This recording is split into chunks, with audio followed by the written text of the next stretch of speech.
Hi everybody, hope you're all okay. So I'm going to continue with holes now. We're on to chapter 21. So let's see what happens in this next chapter.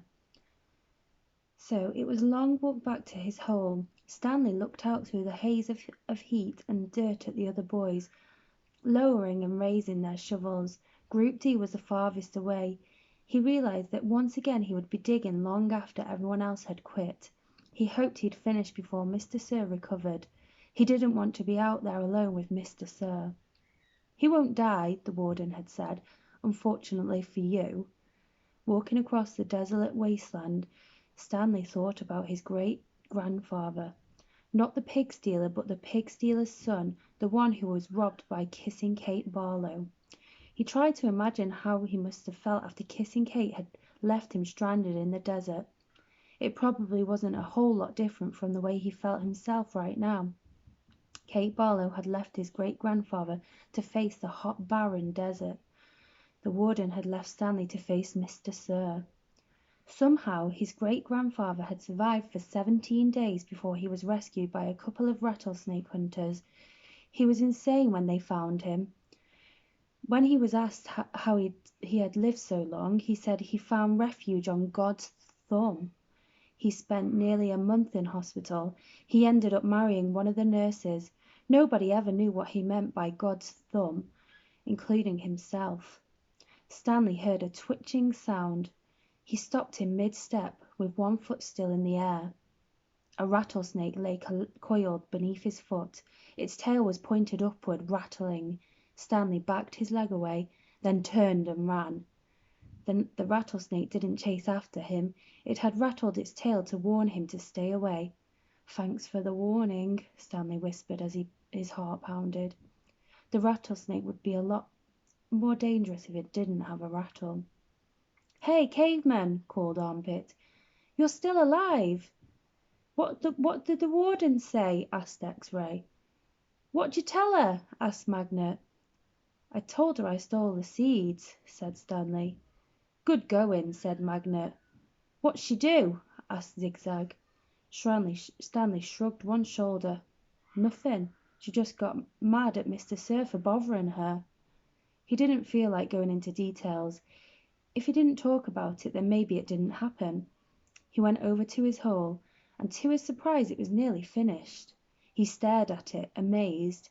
It didn't make sense. Or perhaps it did. He smiled. Since he had taken the blame for sunflower seeds, he realized the other boys had dug his hole for him. "Hey, thanks," he said. "Don't look at me," said X-Ray. Confused, Stanley looked around, from Magnet to Armpit to Zigzag to Squid. None of them took credit for it. Then he turned to Zero, who had been quietly digging in his hole since Stanley's return. Zero's hole was smaller than all the others. So that was chapter 21. So I'm going to continue with chapter 22. Stanley was the first one finished. He spat in his hole, then showered and changed into his cleanest set of clothes. It had been 3 days since the laundry was done, so even his clean set was dirty and smelly. Tomorrow these would become his work clothes, and his other set would be washed. He could think of no reason why Zero would dig his hole for him. Zero didn't even get any sunflower seeds. "I guess he likes to dig holes," Armpit had said. "He's a mole," Zigzag had said. "I think he eats dirt." "Moles don't eat dirt," X-Ray had pointed out. "Worms eat dirt." "Hey, Zero," Squid had asked. "Are you a mole or a worm?" Zero had said nothing. Stanley never even thanked him, but now he sat on his cot and waited for Zero to return from the shower room. "Thanks," he said as Zero entered through the tent flap. Zero glanced at him, then went over to the crates where he deposited his dirty clothes and towel. "Why'd you help me?" Stanley asked. Zero turned around. "You didn't steal the sunflower seeds," he said. "So, neither did you," said Stanley. Zero stared at him. His eyes seemed to expand, and it was almost as if Zero were looking right through him. "You didn't steal those sneakers," he said. Stanley said nothing. He watched Zero walk out of the tent.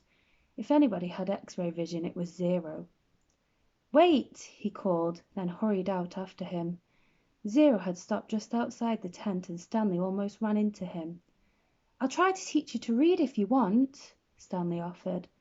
"I don't know if I know how to teach, but I'm not that worn out today since you dug a lot of my hole."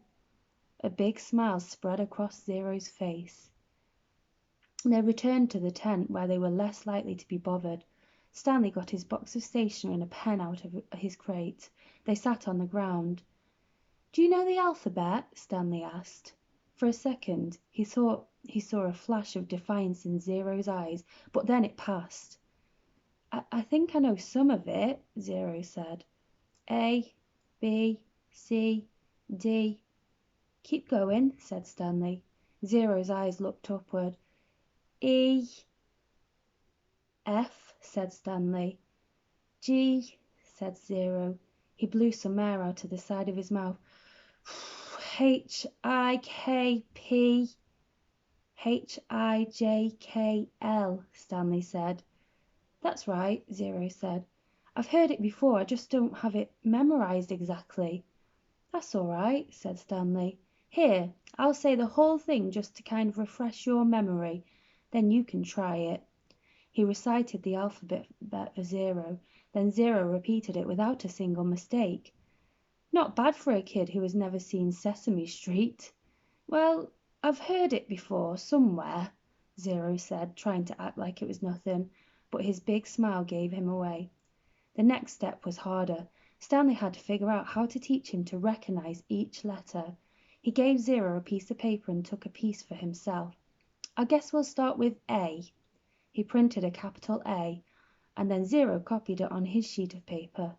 The paper wasn't lined, which made it more difficult, but Zero's A wasn't bad, just a little big. Stanley told him he needed to write smaller or else they'd run out of paper real quick. Zero printed it smaller. "Actually, there are two ways to write each letter," Stanley said, as he realized this was going to be harder than he thought. "That's a capital A, but usually you'll see a small a.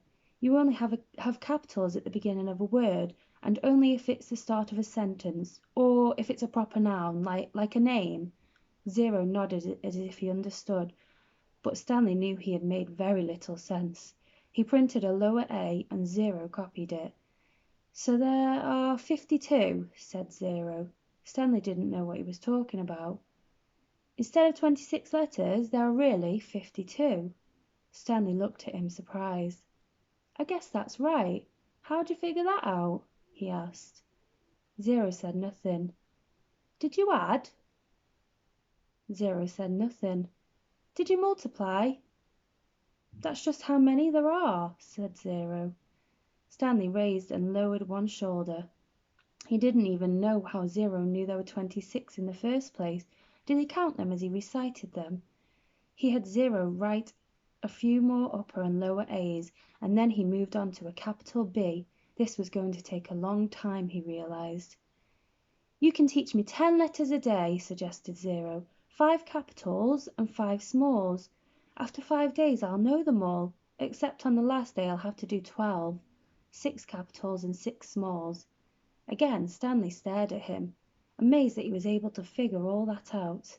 Zero must have thought he was staring for a different reason, because he said, "I'll dig part of your hole every day. I can dig for an hour, then you can teach me for an hour, and since I'm a faster digger anyway, our holes will get done about the same time. I won't have to wait for you." "Okay," Stanley agreed. As Zero was printing his B's, Stanley asked him how he figured out it would take 5 days. "Did you multiply?" "Did you divide?"